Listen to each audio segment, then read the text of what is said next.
दर पे बुराई गाए बाटे, 100 जगह चाट के आए बाटे। यही है।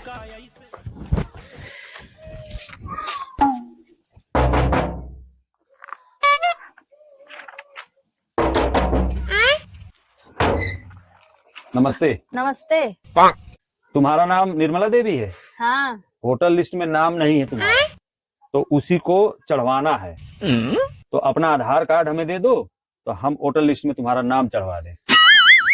नहीं, ऐसा अनजान आदमी का आधार कार्ड नहीं देता है। तुमको आओ कहाँ से आए हो? हे भगवान, आजकल की मेहरियन का होईगा है। हम अनजान नहीं है, इसी गांव के सदस्य हैं। बीडीसी का चुनाव लड़ रहे हैं, एक वोट का हमारा नुकसान होगा, इस वजह से हम तुम्हारे दुआरे आए हैं कि तुम अपना आधार कार्ड दे दो तो तुम्हारा नाम बढ़वा दें। क्यों हमारा एक वोट का नुकसान हो? ठीक है, अबे हमारे घर में कौन है? अब घर वाले आ जाइए तो फिर आधार कार्ड मिल जाये। कौन है यहाँ का घर में?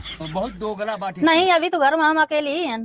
देखो ऐसा है, जैसे वोट तुम प्रधान का दिए हो ना, वैसे हमका एक बात बीडीसी में दे दो। ऐसा है, अकेले देख के बदतमीजी से बात ना करे। चला आधार कार्ड है भागा।